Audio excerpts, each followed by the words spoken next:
Hi! Welcome back. It's my second video. I'm Le Gentil Canada, and welcome to my thrift haul. So what I'm going to do is I'm going to show you these items, and then if you'd like to see them in more detail, just head over to my Instagram page, which is Le Gentil Canada, Legentil Canada. Let's get started.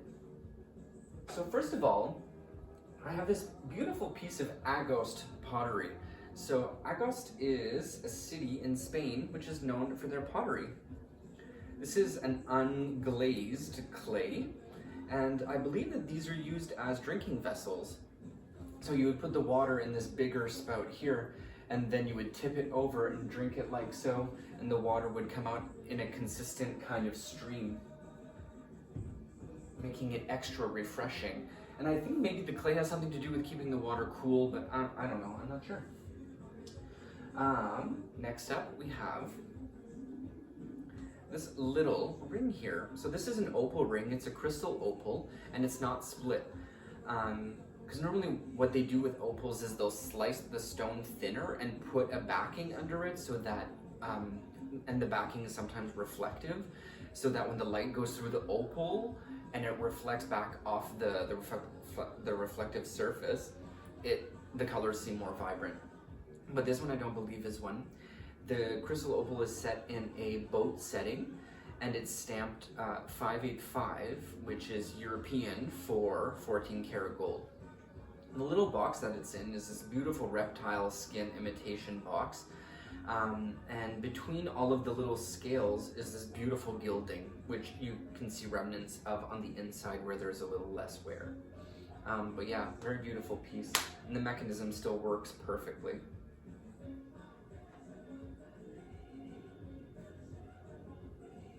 This here is a nest. It was a gift from nature. Thanks, nature.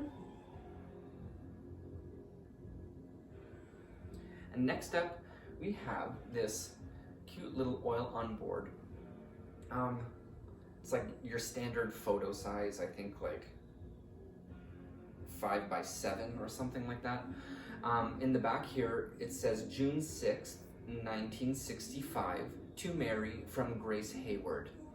And the story that I came up with for this is that Grace, in her spare time, was an artist, and was invited to Mary's cottage for the weekend. She brought her painting supplies and painted the view from Mary's cottage across the lake.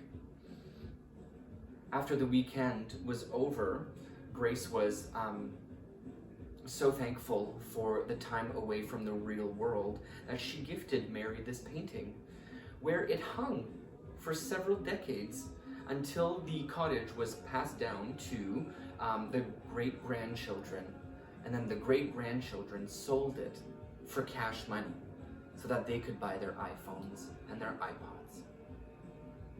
It says it all back here, actually, the story. No, I'm just kidding. If you do know the facts, though, about this painting, you've seen it before, and you do know Mary and Grace, please tell me the facts. I would love to turn my fiction into fact. Next up, great men and women. So I have an 8-volume set here of great men and women books, which are which were published in 1894. So they're all gilt on the edges, and they're leather bound. And on the interior, it's full of people like Comte de Mirabeau and Maximilien Robespierre, who was a lawyer during the French Revolution. And it's full of these copper etchings on the inside of the book. Again, if you'd like to see it in more detail, head over to my Instagram page, and you'll be able to find my thrift haul under my highlights, because if it's not within the 24 hours that I post the story, then it goes away, so you'll be able to reference it down there. Yeah. Just beautiful etchings. Oh my gosh. I can't wait till you see this on my Instagram, because you can actually see like the edge where the etching left marks, where the machine that made the etching left the marks. It's just fantastic. I love old things, and it smells even better than it looks.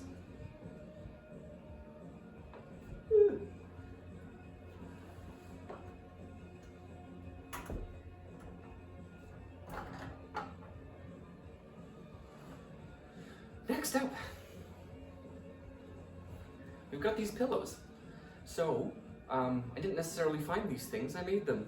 So, I got my inspiration when I was going through the Pearson International Airport, and I was passing by the Hudson Bay booth, and they had these pillows that on the one side were coyote fur, and they were backed with the 4-stripe blanket woolens on the back.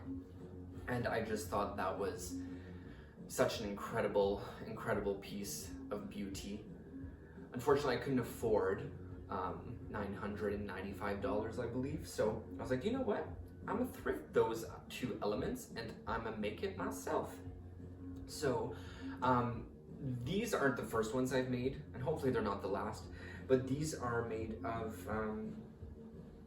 Persian lamb. So this is a like ombre, variegated gray, black, and cream Persian lamb. And I backed it with this very kind of Celtic looking plaid tartan wool blanket.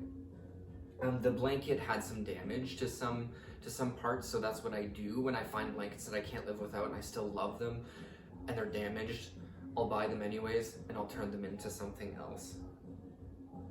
So yeah, what I did was I sewed the edge, I hid the edge, the seam on the top and on the bottom, and then I left a raw edge on the sides. Not only did this allow me to stuff the pillow more, it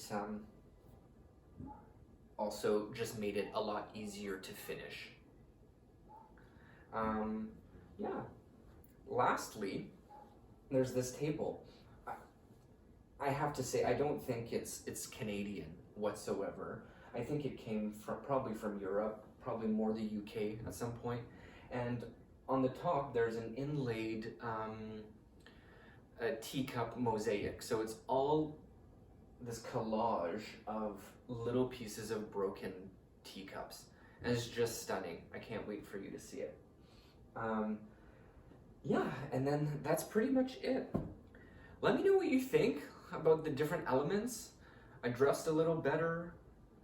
I had a little bit of music. Let me know if you guys like that. Let me know if anything that I said was wrong, if you know better.